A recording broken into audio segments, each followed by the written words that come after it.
Untuk mengelola lingkungan hidup, pemerintah mengeluarkan Undang-Undang Nomor 32 Tahun 2009 tentang Perlindungan dan Pengelolaan Lingkungan Hidup yang mencakup rangkaian kegiatan pengelolaan lingkungan hidup dari perencanaan, pemanfaatan, pengendalian, pemeliharaan, pengawasan, dan penegakan hukum.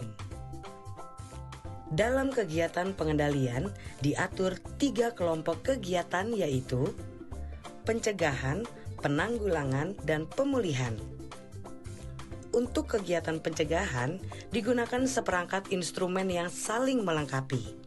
Salah satunya adalah kelompok instrumen ekonomi lingkungan hidup yang diatur lebih lanjut dalam Peraturan Pemerintah Nomor 46 Tahun 2017 tentang instrumen ekonomi lingkungan hidup yang disahkan pada 10 November 2017.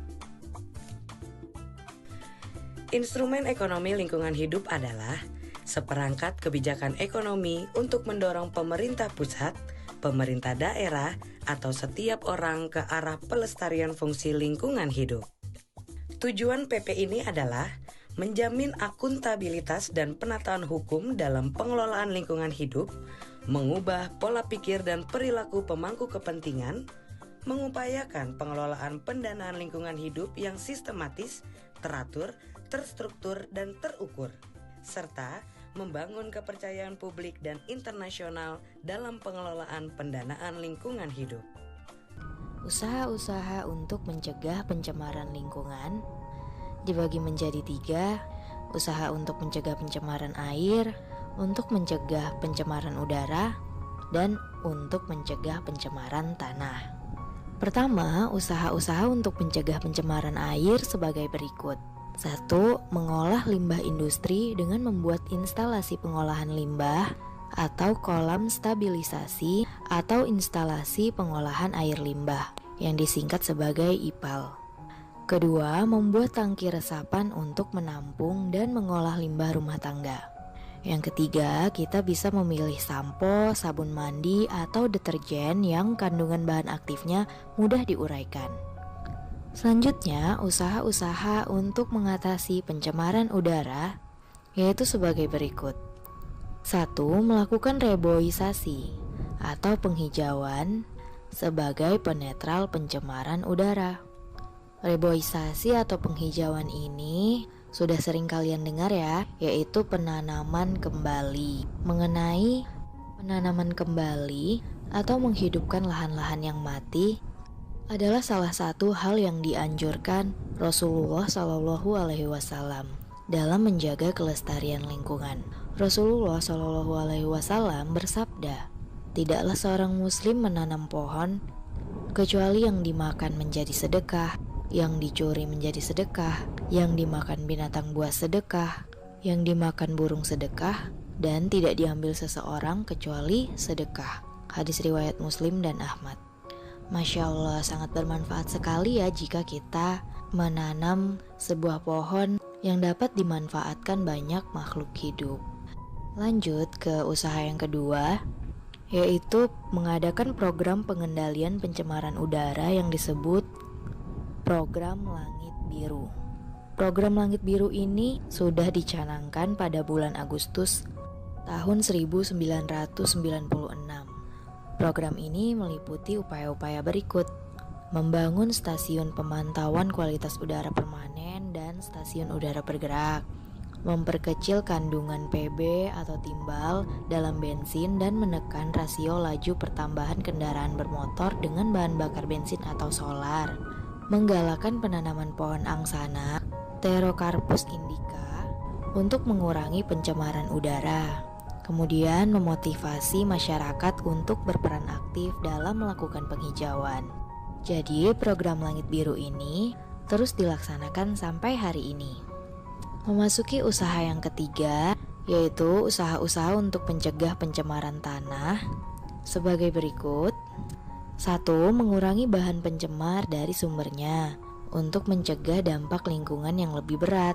Misal dengan menerapkan prinsip 4R, yaitu reduce, reuse, recycle, dan replace. Kalian pasti sudah sering mendengar kan? Pada barang-barang yang tidak mudah terurai, biasanya dilakukan recycle atau mendaur ulangnya. Usaha yang kedua, mengurangi jumlah limbah yang dihasilkan oleh industri, terutama yang mengandung zat-zat kimia. Ketiga, melakukan bioremediasi, yaitu proses pembersihan pencemaran tanah menggunakan mikroorganisme seperti bakteri dan jamur. Bagaimana cara penanggulangan pencemaran lingkungan? Yang pertama, pencemaran air. Limbah rumah tangga maupun pabrik yang berbentuk cair dialirkan terlebih dahulu ke dalam bak penampungan agar tidak mencemari sumber air. Melakukan daur ulang sampah, menghindari penggunaan pestisida, mencegah terjadinya kebocoran tangki maupun pengeboran minyak. Penanggulangan pencemaran udara. Yang pertama, pengurangan pemakaian bahan bakar dengan mencari bahan bakar alternatif. Yang kedua, penebangan hutan dikurangi dan mengadakan reboisasi. Yang ketiga, pengurangan pembangunan rumah kaca. Penanggulangan pencemaran tanah. Yang pertama, membuang sampah pada tempatnya. Yang kedua, mengadakan penyuluhan tentang pengolahan sampah. Semenjak sekat kanal ini masuk, yang pertama kali yang kami rasakan dampaknya yaitu warga masyarakat desa kami hampir 60% terlibat dalam pembangunan sekat kanal tersebut, sehingga perekonomian masyarakat agak meningkat. Yang kedua, tingkat kebakaran memang berkurang. Pada tahun 2020, Ditjen KSDM mendapat amanah dari Ditjen PPKL untuk mendukung kinerja Ditjen PPKL dengan melaksanakan pembangunan 176 sekat kanal di TN Sebango. Alhamdulillah, pekerjaan tersebut dapat kami realisasikan selama sebulan efektif. Sekat kanal tersebut sangat membantu kami dalam pengelolaan TN Sebango, terutama untuk upaya pembasahan area gambut seluas 6.543 hektar dan menjadi bagian dari upaya pemulihan ekosistem. Program tersebut juga memberi impact positif bagi masyarakat sekitar TN Sebango karena pembangunan tersebut dilaksanakan dengan mengikut sertakan masyarakat, yaitu menyerap sebanyak 6.715 HOK. Program pertama kami tanam jambu kristal seluas 4 hektar. Tanaman kedua seluas 6 hektar program pisang kepok. Yang lainnya peternakan ikan sama peternakan ayam. Nanti kami juga minta bantuan mengprogramkan berikutnya tanaman yang lain, atau misalkan lokasi kita yang cuma 10 hektar minta diperluas. Harapan kita dengan ada bantuan ini mudah-mudahan perekonomian di masyarakat bisa bertambah lebih baik, dan juga untuk menjaga keamanan di lahan gambut nanti masyarakat bisa swadaya membantu dengan kemandirian. Saya mengucapkan banyak-banyak terima kasih pada Kementerian Lingkungan Hidup dan Kehutanan atas program yang kami terima, yang kami manfaatkan insya Allah.